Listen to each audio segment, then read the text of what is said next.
Hello, we are not your mum. Now you may have noticed that in America there is a presidential election going on between a man with a name that means fart who everyone seems to hate and a woman who not so many people hate but then no one seems to actually like.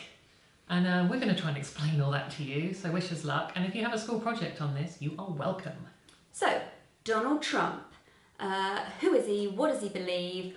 Why is he so orange? And why don't the people who love him question his hairstyle choices? So yes, the orange skin / roadkill hair are a mystery and will probably remain so forever.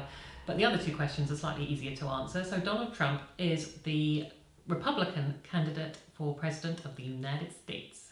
The Republican Party is more or less akin to the Conservative or Tory Party here in the UK. Most Republicans want lower taxes and less government spending on helping people who have less money. So here in the UK that would mean things like housing benefit, income support, tax credit, disability allowance. You know, stuff that helps everyday folk. Yeah. Republicans are also, on the whole, less interested in environmental issues, and they are stricter on immigration. So, i.e., the amount of non-American people coming into America to live and work. Donald Trump is a mega rich businessman and TV personality. He was the Alan Sugar person in the American equivalent of The Apprentice.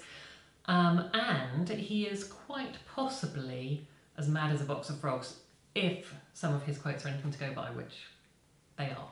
Because he said them. Yeah, they came out of his mouth, even though he denies it. Top 5 mad Trumpisms! Number 5, he would ban all visitors from nations tied to Islamic terror from coming into the US.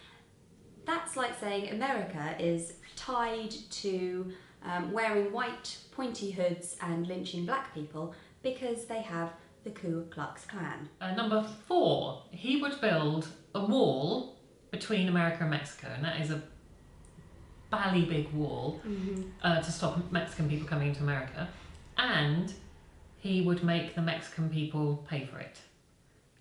Good luck with that. Yeah. Don, that's all I can say. Number 3, in the US, as in the UK, it is illegal to avoid paying your taxes. Taxes are where the money that you earn from your job, some of that is taken and given to things within the government like the fire service, in this country the NHS, police, schools, like, you know, quite important things. Yeah. But Trump isn't a fan of paying taxes. In fact, he thinks that not paying his taxes makes him smart. Definitely makes him something. Number 2, unsurprisingly, he says that if he is made president, he will cut taxes. Nice, but only if you're in the top 0.1% of taxpayers, i.e. you make millions of dollars every year. You would get more tax relief than the bottom 60% of taxpayers combined. And straight in at number 1, a real doozy. So back in the 1970s, Donald Trump was sued for not allowing African American people to rent his apartments. Also, on top of that, a video from the 1990s has recently appeared. Come to light. In which Donald Trump says that because he is rich and famous, he can essentially sexually harass any woman he likes. What a guy.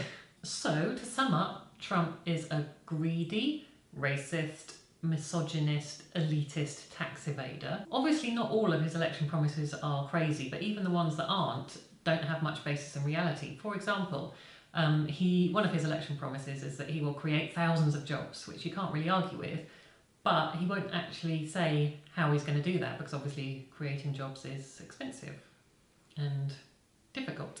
So why do so many people say that they are going to vote for him? Well, only a Trump supporter can really answer that, and I'm sure they've all got their own different reasons. So in general, his supporters will want more jobs, and they'll want a stricter policy on immigration. But they won't necessarily be too bothered about how he's actually going to put any of these policies into action.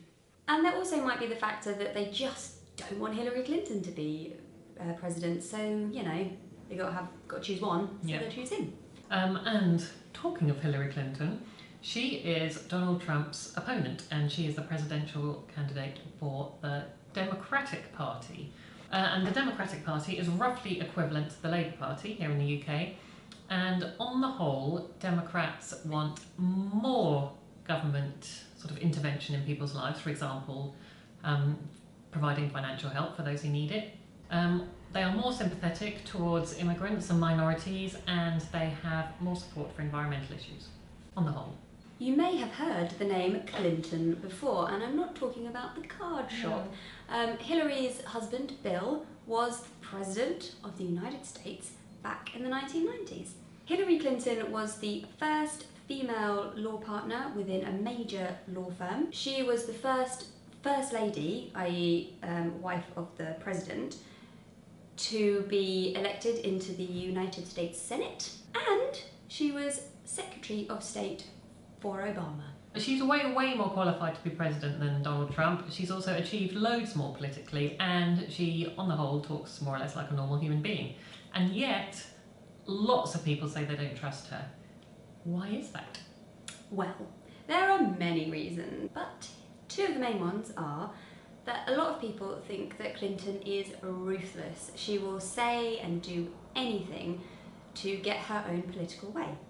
Before she became the Democratic candidate for presidency, it was against her and another guy, Bernie Sanders. She said and did everything she could to undermine Sanders. And while Sanders refused to play that game, he didn't resort to smear tactics, but unfortunately Hillary's way worked and she got the candidacy. Sanders supporters may never forgive Hillary Clinton for that. Another reason why people don't trust Clinton is because that it was discovered that when she was Secretary of State, she was using her own private email account to conduct official business.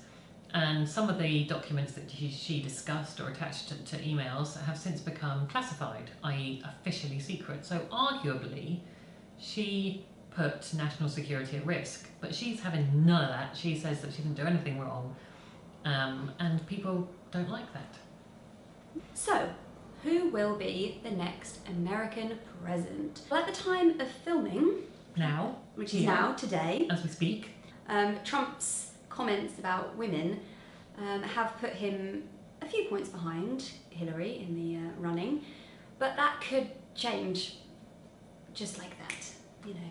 So we'll only know after the election on the 8th of November. Yes, hang on to your hats. Thank you very much for watching. If there's anything else that you would like to know about this crazy time we're living in of elections and whatnot, then please leave a comment below. And if you're still watching this, having watched from the beginning, then well done. Hi. And good skills. Some staying power you got there, and good luck with your project. We'll see you soon. Bye. Way